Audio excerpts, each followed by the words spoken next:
All right, Jesse on fire. Welcome back, you guys. We're going to talk about Doug Crosby again, but because I found I found this footage of Crosby in a conversation with Chael, and he made some.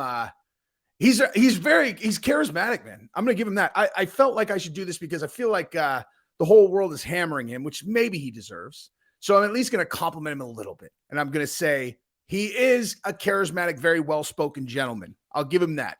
But he made a claim, or he made like the way that he talks is so amazing, dude. Like when he's trying to make a point, I don't think I've ever heard someone like capable of saying something so outlandish while at the same time kind of making it sound coherent. Like I found myself listening to it and I was like, yeah, I could see that. And then me being me, which is an over analytical, maybe not even over it, just an actual analytical person, I was like, let me stop and think about what he actually just said right there. Hang on.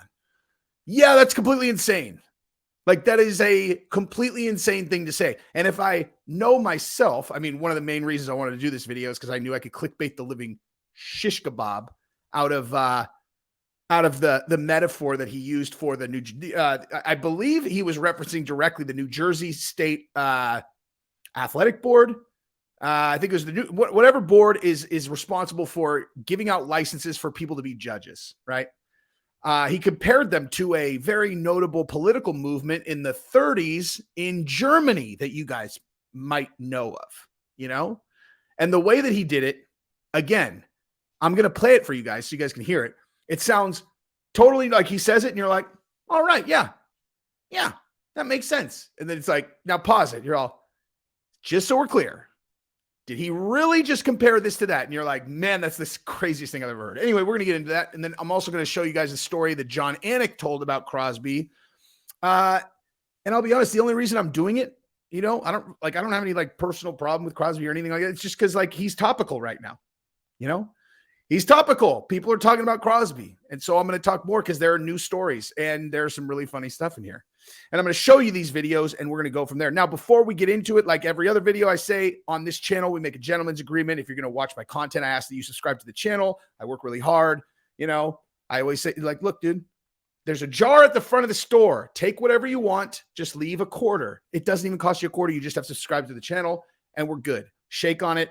Thank you. Don't be the guy that steals the candy. Anyway, and then also I got to thank the sponsor of this video, Yo Kratom. I love Yo Kratom. I've been recommending them to everybody on the air and off the air, $60 kilograms. They also, for people who don't like the powder, I never even thought about this because I always just do the powder because the kilograms are $60, which is such an outlandishly low price. And they have every single strain. It's the bomb, yokratom.com. But also, for people who don't like the powders, they have capsules too. So you can get a brick of capsules. A brick is a kilogram, by the way, for those uninitiated to people pretending like they, have like cool lingo. A brick of capsules is $110. That's if they're capsuled up. If you don't want to just take the powder directly, if you're worried about, I don't know, whatever.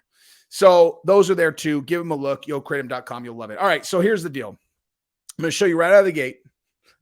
I'm going to show you this video. Actually, I'm not even going to show you the whole video. I'm just going to play this segment where he is talking about, Ricardo Almeida, who is trying to get a license in New Jersey. And he is saying that he has a huge conflict of interest and that he shouldn't be able to get a license. I mean, he's not even directly saying it. I mean, he's saying it without directly saying it. He's saying like, why should Almeida be able to judge when, he's potentially judging people who he's cornered before? I mean, if that's not a huge conflict of interest, and I don't know what is, which is ironic given what the next clip that I'm going to show you is, which is people saying that he constantly has a huge conflict of interest. I don't know anything about either thing. We're just going to get to the really funny part. All right. So that's what he's talking about. Why Almeida has a huge conflict of interest. Let's watch. Ready? Boom. Hey, man, what are you doing? Be a man. I'll say, number one, I'm not mad at Nick. Number two, I didn't say Nick isn't a good guy. Whether he is or not is up to them. I don't know. But all I'm saying is this is what he said. This is what he did. Do you think it's right or wrong? And it says a lot about how people react to it as much as the act itself. Evil thrives when good men do nothing. In 1935 and 36 and 37, when it became clear to everybody that what was going on in Germany was evil, some good men did nothing. And then other people got marched into ovens. And one of the smartest things Eisenhower did was he forced German people to tour the concentration camps after the liberation of Germany, to say, this is what happened in your country. This is what you failed to fix. This is what you allowed to happen. So the people who allow what goes on in New Jersey to exist are as guilty as the people who do it, in my opinion. Larry has a fine example. He knows Ricardo Almeida has clear and obvious conflict of interest, but he allows Nick to assign him to shows. Oh my God, it's so good. It's better this time. The first time I heard it, I was like, no way. Now that I'm actually hearing it and I know what he's saying in full and I'm not having to like retroactively listen to it. So again, okay, just to make clear what he's talking about, he literally just said that it is equivalent, okay? He's comparing this guy who is whatever chairman of New Jersey Athletic Board, allowing Ricardo Almeida to be a judge while simultaneously having cornered certain fighters, to the German people having done nothing during World War II when the SS was parading and then burning large ethnic groups that I would never talk about online, Kanye, you know? So that's a metaphor that he used. I was like, wow, dude. Wow, dude. Listen, there are a lot of good people that allow evil to happen. You're all evil, you know, evil. Evil? Yeah, man. Evil. Evil. Yes, evil. Almeida, a former fighter who sometimes corners people, being a judge in an MMA match, evil. Conflict of interest, evil. Evil. Yes, equivalent to lighting them up in the oven. Ooh, man, I don't know. I don't think that evil would be the word I would use, you know? But to each his own, man. To each his own, right? So there's that. Now, I also want to show you guys this one because since we're talking about him, I wanted to show you guys this, which I'm going to have to pull over here and then do it like this. I think this is at minute number. Here we go. Okay. So watch this. Now we can watch this one. This is about Jon Anik talking about Crosby.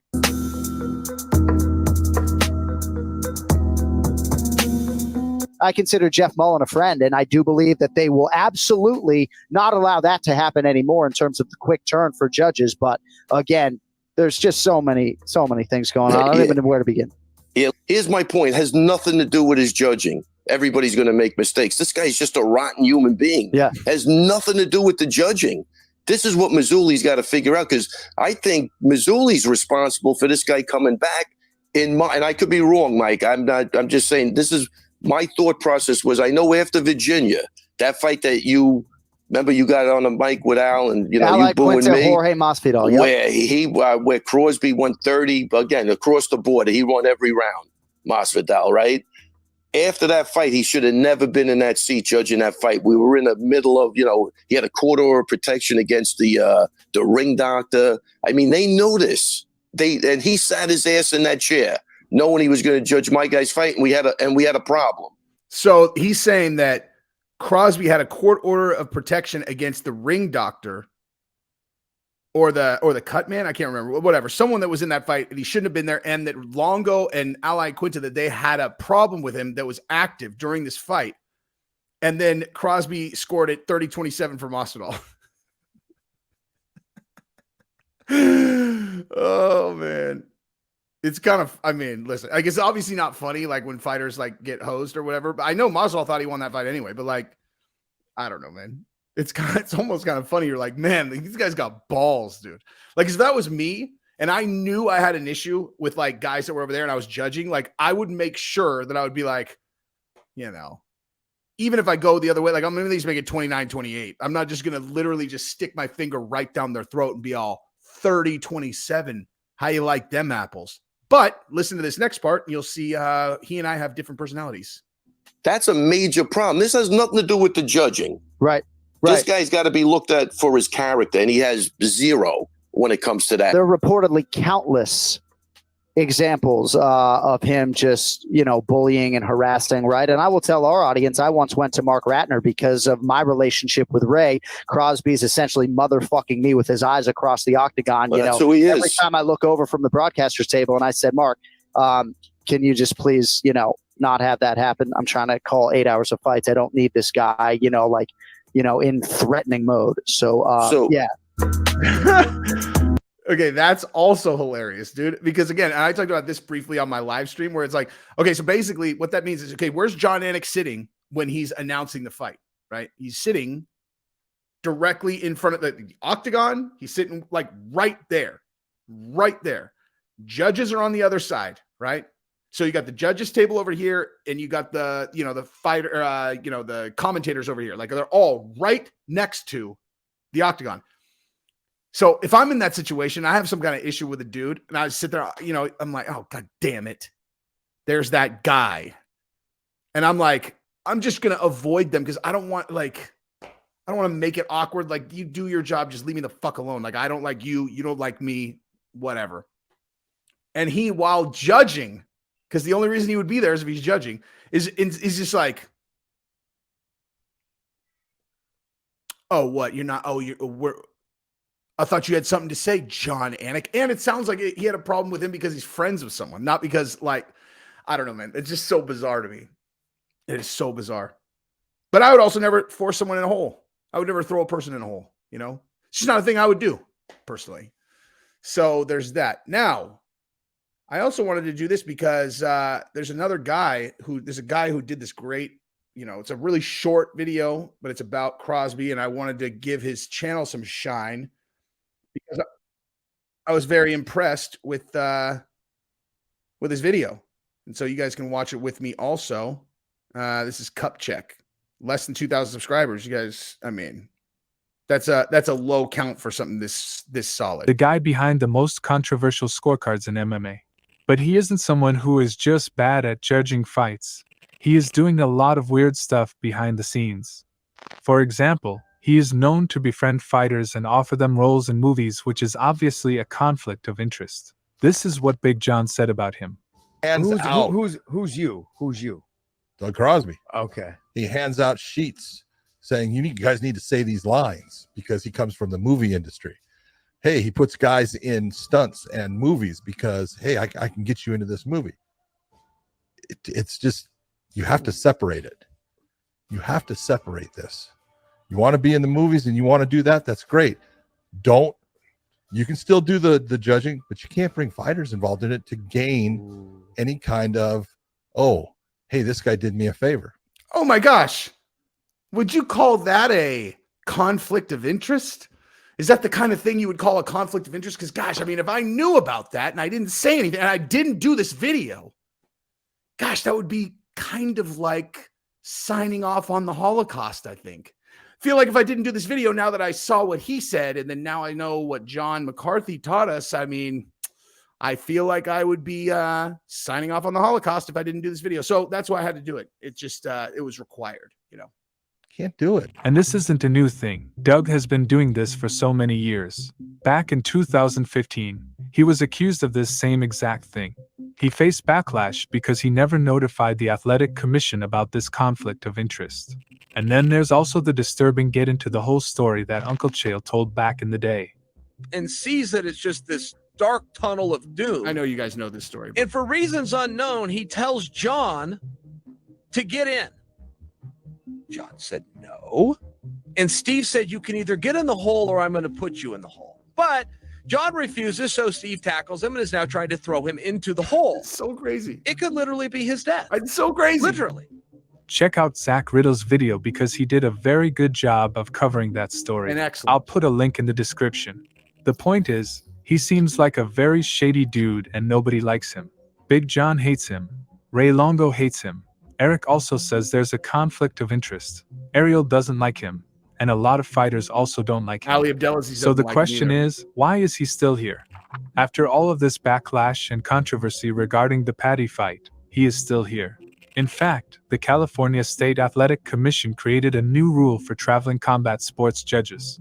This rule will prevent judges and referees from traveling across the nation in order to officiate at several events on consecutive days.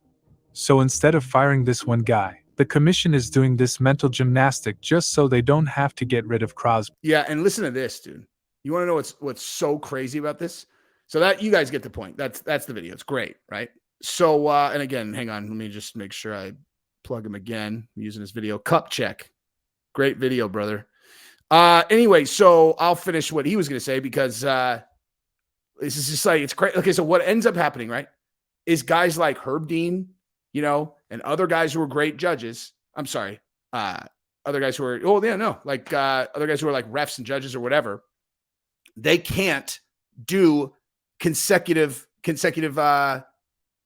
shows or whatever if they have to travel. So basically, it's like that's what these guys have been doing forever. But so instead of being like, hey, this guy who is very questionable, who made some really bad calls, like maybe we'll just pull him. They're like, nah, it's got to be the fact that he was jet lagged. It's like, wait, what? You're like, the bad scorecard was the first one. It doesn't even make any sense. That's the rule you guys make. The bad scorecard was the first one. It was the one he did on Friday. It was the 50-45 Stotts or Sabatello. The only time anyone's ever gotten a 50-45 in a losing effort. That's the bad one. So how does this make any sense? Like, well, we don't want them traveling so they're jet lagged. He got jet lagged after he did the one that is under appeal. What on earth are you talking about? Who's making these rules? Does he have photographs of you? Is he blackmailing you somehow? You know, man, be careful, dude. If you make an enemy of Crosby, you better have a clean nose because he will get footage of you sleeping with the enemy. He'll be like, I'll show your wife. I'll show your wife, dude. Yeah, I can make jokes like that because I'm clean, dog. I'm clean. There's nothing to get on me, bruh. There ain't nothing Gabrielle doesn't know about. Nope, nothing. How you like them apples? Anywho, but yeah, that's pretty much what I got. I don't know if he's blackmailing people. I'm just joking. But yeah, that is what I've got. I'm glad that I did this video because now I am officially not a member of the SS. I haven't been to Auschwitz. I wasn't parading people from the trains into the oven. I didn't do that because I made this video, because I saw evil and I snuffed it out. You're welcome, society. Boom. Boop.